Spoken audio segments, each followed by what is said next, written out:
Hello दोस्तों, स्वागत है आपका हमारे यूट्यूब चैनल ईवीएम एजुकेशन में। दोस्तों, ये हमारा बायोलॉजी का 5th क्लास है, जिसमें हम लोग पढ़ेंगे मानव कंकाल। अगर आप लोग परीक्षा सारा परिचारक, भृत्य और स्लीपर की प्रिपरेशन कर रहे होंगे तो मैं आपको 12 से 15 क्लासेस में, याद रखिए 12 से 15 क्लासेस में आपके सभी सब्जेक्ट को मैं कवर करा दूंगा, जिसमें हम लोग 12 से 15 क्लासेस में 500 से 600 क्वेश्चन, ठीक है, प्रत्येक सब्जेक्ट का हम लोग एमसीक्यू क्वेश्चन करेंगे। चाहे आपका फिजिक्स का हो, चाहे केमिस्ट्री का हो, चाहे बायोलॉजी का हो, चाहे आपके छत्तीसगढ़ जीके का हो। दोस्तों, अगर आप लोग 500 से 600 क्वेश्चन हर सब्जेक्ट का पढ़ कर जाते हैं, इतना क्वेश्चन आपके एग्जाम के लिए सफिशिएंट है, आप निश्चित ही क्वालिफाई कर पाएंगे। दोस्तों, अगर आप लोग चैनल पे नए हैं तो चैनल को सब्सक्राइब कीजिए और बेल आइकन को भी प्रेस कर लीजिए, ताकि हम जब भी वीडियो अपलोड करें नोटिफिकेशन सबसे पहले आपको मिले। चलिए दोस्तों, हम लोग आज का क्वेश्चन स्टार्ट करते हैं हमारे फर्स्ट क्वेश्चन से। अस्थियों का अध्ययन विज्ञान की कौन सी शाखा में किया जाता है? दोस्तों, आपके पास हर क्वेश्चन में 5 सेकेंड का समय रहेगा। आप अपना सही आंसर देने की कोशिश कीजिए। हमारा सही आंसर है ऑप्शन नंबर ए, ऑस्टियोलॉजी। अस्थियों का जो अध्ययन है ये विज्ञान की कौन सी शाखा में किया जाता है? आपका ऑस्टियोलॉजी से। कॉन्ड्रियोलॉजी में आपका किसका अध्ययन किया जाता है? याद रखें, उपास्थियों का। उपास्थियों का अध्ययन किया जाता है आपके कॉन्ड्रियोलॉजी में। इसी प्रकार जो आर्थोलॉजी, इसमें हड्डियों का जो जोड़ होता है ना, हड्डियों का जोड़ या जॉइंट बोल सकते हैं, उसका अध्ययन किया जाता है आपके आर्थोलॉजी से। और मायोलॉजी से आपका मांसपेशियों का,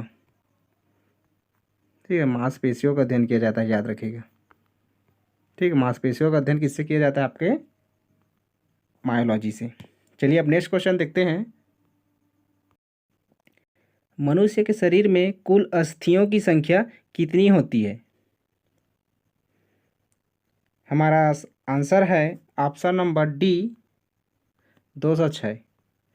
मनुष्य के शरीर में कुल अस्थियों या हड्डियों की संख्या कितनी होती है? आपकी 206 होती है। याद रखिए, नवजात शिशु में कितना होता है? ये 300 होता है।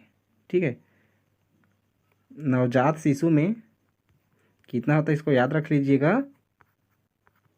नवजात शिशु में कितना होता है? ये आपके 300 होता है। चलिए अब नेक्स्ट क्वेश्चन देखते हैं। अक्षीय कंकाल एक्सियल एक्सकल्टन में कुल अस्थियां होती है। हमारा सही आंसर है ऑप्शन नंबर सी, 29। याद रखिए, जो आपका अक्षीय कंकाल में कुल कितना अस्थियां होती है? आपकी 29 होती है, याद रखिएगा। और जो आपका जो 126 मतलब जो 126 है, ये उपांगी कंकाल में होता है, याद रखिए। उपांगी कंकाल में कुल अस्थियों की संख्या कितनी होती है? याद रखिएगा, आपका 126 होता है। लेकिन अक्षीय कंकाल बोलेगा तो अस्थियों की संख्या आपकी 29 हो जाएगी। चलिए अब नेक्स्ट क्वेश्चन देखते हैं। उपांगी कंकाल में कुल अस्थियां होती है, इसको ऊपर वाले क्वेश्चन में मैंने कराया है, आपको सही से आंसर देना है कमेंट बॉक्स में। चलिए अब नेक्स्ट क्वेश्चन देखते हैं। मानव शरीर की सबसे लंबी अस्थि है। हमारा सही आंसर है ऑप्शन नंबर ए, फीमर। याद रखिए, मानव शरीर की सबसे लंबी अस्थि क्या होती है? आपकी फीमर होती है, जिसे अरुम अस्थि बोलते हैं। ये कहाँ पाया जाता है? याद रखिए, एक जांघ में। ठीक, कहाँ पाया जाता है? ये जांघ में पाया जाता है। इसी प्रकार जो मानव शरीर की सबसे छोटी अस्थि, सबसे छोटी, ठीक, छोटी अस्थि या हड्डी बोलेगा तो कौन सा हो जाएगा? आपका स्टेपिस। ठीक, स्टेपिस जो कहाँ पाया जाता है? आपके कान में पाया जाता है। कहाँ पाया जाता है? कहाँ पाया जाता है? आपके स्टेपिस जो है कान में पाया जाता है, और जो फीमर होता है ये जांघ में पाया जाता है। ठीक है, जांघ जो है हमारे मानव शरीर की सबसे लंबी अस्थि होती है, जिसे फीमर कहते हैं। और जो आपका सबसे छोटी जो अस्थि होती है, स्टेपिस बोलते हैं, वो कहाँ पाया जाता है? आपके कान में। ठीक है, लाइक्राइमल क्या होता है? एक प्रकार की अश्रु ग्रंथि होती है। जब हमारे आंखों से जो आंसू निकलता है, उसमें छोटे छोटे जीवाणु रहते हैं। ठीक है, उसी को नष्ट करने का काम कौन सा करता है? आपका ये लाइक्राइमल। चलिए अब नेक्स्ट क्वेश्चन देखते हैं। मानव शरीर में कुल कितने मांसपेशियां होती है? हमारा आंसर है ऑप्शन नंबर ए, 639। याद रखिए, मानव शरीर में कुल कितना पेशियां होती है? याद रखिए,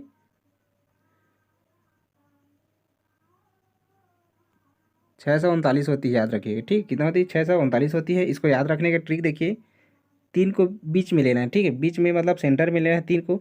3 का डबल करना है, उसको लेफ्ट साइड में लिखा है। 3 दूनी 6 और 3 का 3 गुना करेंगे, 3 तिया 9। ठीक है, इस प्रकार कितना हो जाएगा? ये 339 हो जाएगा। इस प्रकार आप रिलेट करके उसको समझ सकते हो।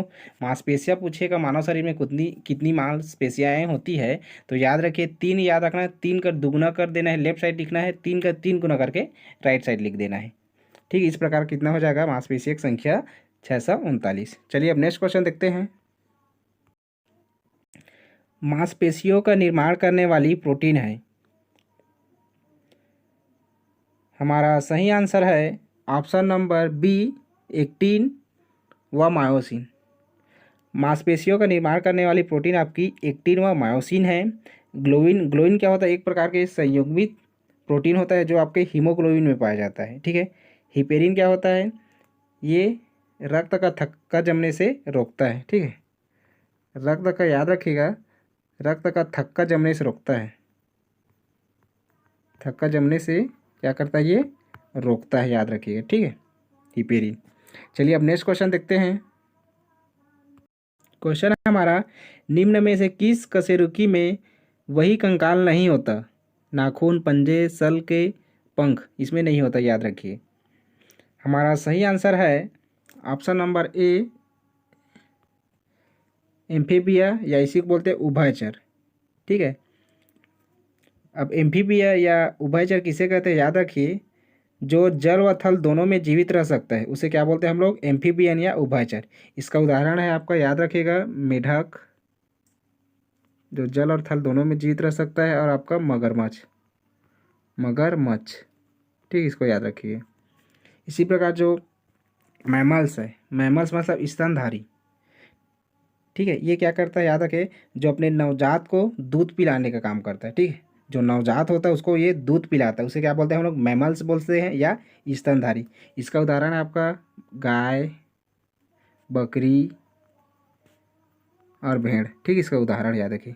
एबीज मतलब जो पक्षी वर्ग है, ठीक है, जो अंडे देता है, कौन सा हो जाएगा आपका, कबूतर, कबूतर हो गया आपका, मैना हो गया। ठीक है, किसमें आता है, ये एबीज पक्षी वर्ग में आता है। इसी प्रकार जो पीसीज वर्ग मतलब मत्स्य वर्ग में क्या आ जाएगा आपका, शार्क। ठीक है, जितने भी मछली या समुद्री जीव है वो पीसीज वर्ग में आ जाते हैं। ठीक है, इसका एग्जाम्पल है आपका शार्क। चलिए अब नेक्स्ट क्वेश्चन देखते हैं। अस्थियां या बोन बनी होती है। हमारा सही आंसर है ऑप्शन नंबर सी, कैल्शियम और फास्फोरस दोनों से। याद रखिए, जो अस्थियां या बोन है किसकी बनी होती है, ये आपके कैल्शियम और फास्फोरस, ये दोनों से बनी होती है। चलिए अब नेक्स्ट क्वेश्चन देखते हैं। ओस्टियोसाइट पाए जाते हैं।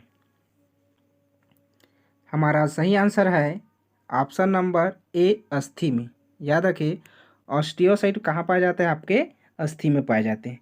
रुधिर, रुधिर या ब्लड क्या होता है, एक प्रकार की क्या होता है, तरल संयोजी ऊतक होता है। ठीक है, तरल संयोजी ऊतक होता है। बहुत बार इस क्वेश्चन को आपके एग्जाम में पूछा गया है। ब्लड या रुधिर क्या होता है, ये एक प्रकार का तरल संयोजी ऊतक होता है। याद रखिए, बहुत ही ज़्यादा इंपॉर्टेंट क्वेश्चन है ये। ठीक है, रुधिर क्या होता है आपका, एक प्रकार का तरल संयोजी ऊतक होता है। चलिए अब नेक्स्ट क्वेश्चन देखते हैं। दोस्तों, अगर मानव कंकाल तंत्र का चैप्टर जो सेंटेंस उसमें यूज़ किया है वो थोड़ा डिफिकल्ट आप लोगों को लग रहा होगा, क्योंकि आप बहुत लंबे टाइम के बाद उसको पढ़ रहे होंगे या अच्छे से नहीं पढ़े होंगे, इसलिए आपको कुछ शब्द जो है आपको नए लग रहे होंगे। अगर आपको एक बार में समझ में नहीं आएगा तो आप वीडियो को दोबारा भी देख सकते हैं, क्योंकि जो थोड़ा डिफिकल्ट सेंटेंस रहता है वो एक ही बार में समझ में नहीं आता। ठीक, उसको 2 से 3 बार हमको देखना पड़ता है। ठीक है, इसलिए आप वीडियो को 2 से 3 बार देख लीजिएगा, आपको समझ में आ जाएगा जो भी सेंटेंस यूज़ हुआ है। चलिए अब नेक्स्ट क्वेश्चन देखते हैं। जानू फलक का दूसरा नाम है। हमारा सही आंसर है ऑप्शन नंबर बी, जानविक, जिसे पटेल्ला कहते हैं।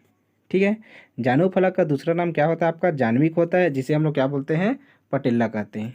चलिए अब नेक्स्ट क्वेश्चन देखते हैं। अस्थि में निम्न में से कौन सी प्रोटीन पाई जाती है। हमारा सही आंसर है ऑप्शन नंबर बी, ओसिन। याद रखिए, अस्थि में कौन सा प्रोटीन पाया जाता है आपका, ओसिन प्रोटीन पाया जाता है। चलिए अब नेक्स्ट क्वेश्चन देखते हैं। अस्थियों का निर्माण करने वाली कोशिकाओं को क्या कहते हैं। हमारा सही आंसर है ऑप्शन नंबर बी, ऑस्टियोब्लास्ट, अस्थियों का निर्माण करने वाली कोशिकाओं को क्या कहा जाता है? आपका ऑस्टियोब्लास्ट कहा जाता है। चलिए अब नेक्स्ट क्वेश्चन देखते हैं। क्वेश्चन हमारा, निम्न में से कौन सी अस्थि अग्रपाद या हाथ की नहीं है? हमारा सही आंसर है ऑप्शन नंबर डी, टार्सल। ठीक है, टार्सल जो अस्थि है ये अग्रपाद या हाथ की नहीं है। बाकी आपका ह्यूमरस, रेडियस, अल्गा, अल्ना और कार्पस ये आपकी क्या है? ये हाथ की अस्थि होती है। चलिए अब नेक्स्ट क्वेश्चन देखते हैं। निम्न में से कौन सी अस्थि पश्चपात मतलब पैर की नहीं होती? हमारा सही आंसर है ऑप्शन नंबर एफ, मेंडिबल। याद रखें, जो मेंडिबल अस्थि है ये पश्चपाद या पैर की नहीं होती है। बाकी आपका फीमर, पटेला, टार्सल और टिबिया फिबुला ये पैर की अस्थि होती है। चलिए दोस्तों नेक्स्ट क्वेश्चन देखते हैं। क्लेविकल या कारलबान की अस्थि पाई जाती है? हमारा सही आंसर है ऑप्शन नंबर बी, अंश मेखला। याद रखिए, अंश मेखला में क्लेविकल या कारलबान की अस्थि पाई जाती है। चलिए अब नेक्स्ट क्वेश्चन देखते हैं। दोस्तों आपके एग्ज़ाम में बोला है कि जो प्रयोगशाला परिचारक है उसमें 9वीं से 10वीं लेवल का, ठीक है, 9वीं से 10वीं लेवल का क्वेश्चन आएगा करके बोला है, साइंस जो पोर्शन है उसमें से। लेकिन आप लोग इस गलतफहमी में मत रहिएगा, आप लोग को 11वीं से 12वीं लेवल का भी तैयारी करना पड़ेगा। ठीक है, क्योंकि एक बार एग्ज़ाम हुआ था लैब असिस्टेंट का, उसमें क्या पूछा गया था? सिर्फ 12 पास मांगा था, लेकिन एग्ज़ाम ऐसा हुआ था जैसे आप लोग साइंटिस्ट लेवल का एग्ज़ाम दिला रहे हो, चाहे नासा में या इसरो का एग्ज़ाम दिला रहे हो, ऐसा टाइप उसमें क्वेश्चन पूछा गया था। इसलिए आपको 9वीं 10वीं लेवल का नहीं पढ़ना है, थोड़ा एडवांस लेवल का पढ़ना है, 11वीं 12वीं लेवल का पढ़ना है। ठीक है, तभी आप लोगों का सिलेक्शन हो पाएगा। जो आपके इंपॉर्टेंट क्वेश्चन है मानव कंकाल तंत्र से, वही इंपॉर्टेंट क्वेश्चन को मैं सेलेक्ट करके लाया हूँ, जो आपके एग्जाम में क्वेश्चन यहीं से पूछा जाएगा। इससे बाहर मानव कंकाल तंत्र में और क्वेश्चन नहीं बना है। इसलिए आप इस वीडियो को अच्छे से देखिए। अगर एक बार में समझ नहीं आता तो आपको वीडियो को दोबारा भी देखना पड़ेगा, क्योंकि कुछ सेंटेंस ऐसा रहता है जिसको समझने में थोड़ा टाइम लगता है, क्योंकि आपको बहुत लंबे समय के बाद उसको पढ़ रहे हो, कहीं भूल भी गए होगे तो आप उसको दोबारा देखिएगा, आपको निश्चित ही याद होगा। चलिए अब क्वेश्चन देखते हैं हम। मनुष्य में कुल कितनी जोड़ी पसलियाँ पाई जाती है? हमारा सही आंसर है ऑप्शन नंबर डी, 12 जोड़ी। याद रखिए, मनुष्य में कुल कितनी जोड़ी पसलियाँ पाई जाती है? आपकी 12 जोड़ी पसलियाँ पाई जाती है। चलिए अब नेक्स्ट क्वेश्चन देखते हैं। पसलियाँ सामने की तरफ किस अस्थि पर आकर मुड़ जुड़ती है? हमें ये बताना है कि पसलियाँ सामने की तरफ किस अस्थि पर आकर जुड़ती है। हमारा सही आंसर है ऑप्शन नंबर ए, स्टर्नम। पसलियाँ जो है सामने की तरफ स्टर्नम अस्थि पर आकर जुड़ती है। चलिए अब नेक्स्ट क्वेश्चन देखते हैं। मानव शरीर के अंदर कितनी जोड़ी वास्तविक पसलियाँ पाई जाती है? क्वेश्चन को ध्यान से पढ़ना है ना आपको। हमारा सही आंसर है ऑप्शन नंबर बी, कितना जोड़ी? 7 जोड़ी। याद रखिएगा, मानव शरीर के अंदर कितनी जोड़ी वास्तविक पसलियाँ पाई जाती हैं? क्या बोला है? वास्तविक। ठीक है, मनुष्य के शरीर में, याद रखिए, शरीर के अंदर में कितनी जोड़ी वास्तविक पसलियाँ पाई जाती है? कितना पाया जाता है आपका? 7 जोड़ी पसलियाँ पाई जाती है। वास्तविक पसलियाँ ना, याद रखिएगा, लेकिन एक्चुअली में कितना पाया जाता है आपका? 12 जोड़ी। ठीक है, अभी ऊपर वाले क्वेश्चन में हमने देखा था मानव शरीर में कितने जोड़ी पसलियाँ होती है? 12 जोड़ी होती है, लेकिन वास्तविक पसलियाँ पूछेगा तो कितना होगा आपका? 7 जोड़ी होगा। ठीक है, इसको याद रखिएगा। चलिए अब नेक्स्ट क्वेश्चन देखते हैं। मुक्त या प्लावी पसलियाँ कौन से जोड़ी की पसलियाँ को कहते हैं? हमारा सही आंसर है ऑप्शन नंबर ए, याद रखिएगा, 11वीं और 12वीं जोड़ी को। ठीक है, 11 और 12वीं जोड़ी को क्या कहा जाता है आपका? मुक्त या प्लावी पसलियाँ। ठीक है, ये कहा जाता है। याद रखिए, जो प्रथम 7 जोड़ी है क्या होता है? ये आपका वास्तविक पसलियाँ होती हैं। क्या होती है? मनुष्य मानव शरीर के अंदर वास्तविक पसलियाँ होती हैं। कितना? 7। याद रखिएगा। 12 जोड़ी आपको पता ही है, मनुष्य के शरीर में पसलियों की संख्या कितनी होती है? 12 जोड़ी होती है, जिसमें से आपका मुक्त या प्लावी पसलियाँ पूछेगा वो कौन सा होता है आपका 11वीं और 12वीं जोड़ी होती है। दोस्तों अगर आपको क्वेश्चन का लेवल अच्छा लग रहा होगा तो आप वीडियो को लाइक कीजिए और चैनल पे सब्सक्राइब भी कीजिए अगर नए हो तो। चलिए अब नेक्स्ट क्वेश्चन देखते हैं। क्वेश्चन हमारा, मनुष्य में कितनी कशेरुकाएँ होती है। हमारा आंसर है ऑप्शन नंबर डी 33। ठीक है, मनुष्य में कितने कशेरुकाएँ होती है, याद रखिएगा ये 33 होती है। चलिए अब नेक्स्ट क्वेश्चन देखते हैं। दोस्तों ये आपका गिव अवे क्वेश्चन है, याद रखिएगा। इसका आंसर आपको कमेंट बॉक्स में देना है, जिसमें से पहले कमेंट बॉक्स में जो भी आंसर देगा उसमें से पहले 5 बंदे को जिसका आंसर सही रहेगा उसे पेटीएम कैश प्राइस दिया जाएगा। इसका आंसर आपको जो 22 है, इसका आंसर आपको कमेंट बॉक्स में देना है। स्तनियों में सबसे बड़ी कशेरुका कौन सी होती है, ठीक है, ये आपको बताना है। चलिए अब नेक्स्ट क्वेश्चन देखते हैं। करोटी या खोपड़ी में कुल अस्थियां होती है। हमारा सही आंसर है ऑप्शन नंबर बी 28। याद रखिए, करोटी या खोपड़ी में कुल कितना अस्थियां होती है आपकी 28। चलिए अब नेक्स्ट क्वेश्चन देखते हैं। क्वेश्चन हमारा, चेहरे के निर्माण में कितनी अस्थियां भाग लेती है। हमारा सही आंसर है ऑप्शन नंबर सी 14। ठीक, याद रखिए, चेहरे के निर्माण में कितनी अस्थियां भाग लेती है आपका 14 अस्थियां भाग लेती है चेहरे के निर्माण में। दोस्तों इसमें देखिए ज़्यादातर याद करने का ही है क्वेश्चन, एक्स्ट्रा फैक्ट बताने की कोई ज़रूरत नहीं है, क्योंकि एक्स्ट्रा फैक्ट के लिए लाया कोई क्वेश्चन ही नहीं है। ठीक है, जो भी आपको वही आंसर को आप लोगों को रटना ही पड़ेगा। देखिए जो लोग अभी के टाइम में सिर्फ आपको थ्योरी तो लिखना नहीं है, ज़्यादा से ज़्यादा आपको एमसीक्यू का प्रिपरेशन करना है, क्योंकि आप एग्जाम में एमसीक्यू क्वेश्चन ही आएगा, इसलिए आप ज़्यादा से ज़्यादा पढ़ते जाइए। ठीक है, ऐसा ना हो कि आप पीछे को आगे पढ़ते जा रहे हो, पीछे वाले पोर्शन को भूलते जा रहे हो। ठीक है, आगे पार्ट पीछे सा पार्ट नहीं करना है, आपको उसको बार बार रिवाइज करते रहना है, क्योंकि आप एग्ज़ाम में जितना ज़्यादा रिवाइज कर सकोगे उतना आपके लिए बेनिफिट रहेगा, क्योंकि वो आपको लंबे समय तक याद भी रहेगा, आप एग्ज़ाम में अच्छे से नंबर ला भी सकते हो। चलिए अब नेक्स्ट क्वेश्चन देखते हैं। हाइड नामक अस्थि पाई जाती है। हमारा सही आंसर है ऑप्शन नंबर डी गले में। याद रखिए, हाइड नामक जो अस्थि है कहाँ पाई जाती है, आपके गले में पाई जाती है। पैर में कौन सा अस्थि पाई जाती है, टिबिया। याद रखिए, टिबिया और फिबुला, टिबिया और फिबुला जो अस्थि आपके पैर में पाई जाती है। चलिए अब नेक्स्ट क्वेश्चन देखते हैं। कान में पाए जाने वाली अस्थि कौन सी है। हमारा सही आंसर है ऑप्शन नंबर डी उपर्युक्त सभी। याद रखिए, कान में पाए जाने वाली अस्थि आपकी मेलियस है, स्टेपिस है और आपका इनकस है। ये सब किस में पाया जाता है, आपके कान में पाए जाने वाली अस्थि है। चलिए अब नेक्स्ट क्वेश्चन देखते हैं। अस्थि को अस्थि से जोड़ने वाली संरचना को कहा जाता है। हमारा आंसर है ऑप्शन नंबर ए लिगामेंट। याद रखिए, अस्थि को अस्थि से जोड़ने वाली संरचना को क्या कहा जाता है, आपका लिगामेंट या स्नायु तंतु। ठीक है, इसी प्रकार जो आपका अस्थि व पेशियों को जोड़ने वाला संरचना, ठीक है, अस्थि और पेशियों या अस्थि व मांसपेशियाँ या पेशियों को जोड़ने वाली संरचना को क्या कहा जाता है, आपका टेंडन कहा जाता है। याद रखिए, टेंडन या कंडारा बोलते हैं इसको। ठीक है, अस्थि को अस्थि जोड़ेगा उसको लिगामेंट कहेंगे, लेकिन अस्थि को मांसपेशियाँ या पेशियों से जोड़ता है उसे क्या कहते हैं हम लोग, टेंडन या कंडारा कहते हैं। इसको याद रखिएगा, इसमें कंफ्यूज होता है। अस्थि को अस्थि जोड़ेगा उसको लिगामेंट बोलेंगे, और अस्थि को मांसपेशियाँ या पेशियों से जोड़ेगा उसको क्या बोलेंगे हम लोग, टेंडन बोलेंगे। चलिए अब नेक्स्ट क्वेश्चन देखते हैं।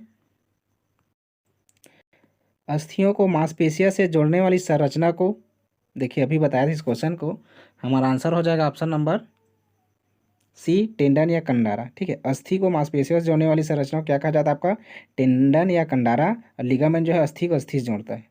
चलिए अब नेक्स्ट क्वेश्चन देखते हैं। क्वेश्चन हमारा, कंदुक खलिका संधि या इसी को बोलते हैं, याद रखिएगा, बॉल एंड सॉकेट संधि देखी जा सकती है। देखिए इसका जो हिंदी सेंटेंस दिया है ये समझ में नहीं आएगा तो आप इंग्लिश को समझ सकते हैं। आपका बॉल एंड सॉकेट संधि कहाँ पर देखी जाती है। हमारा सही आंसर है ऑप्शन नंबर सी कंधे में, याद रखिए कंधे में आपका जो बॉल एंड सॉकेट संधि देखी जाती है। चलिए अब नेक्स्ट क्वेश्चन देखते हैं। अस्थियों से कैल्शियम व फास्फोरस के अधिक अवशोषण के परिणाम स्वरूप कौन सा रोग होता है? हमारा सही आंसर है ऑप्शन नंबर सी, ऑस्टियोपोरोसिस। ठीक है, अस्थियों से कैल्शियम और फास्फोरस की अधिक अवशोषण के परिणाम स्वरूप आपका ऑस्टियोपोरोसिस रोग होता है। चलिए अब नेक्स्ट क्वेश्चन देखते हैं। दोस्तों ये हमारे इस वीडियो का लास्ट क्वेश्चन है।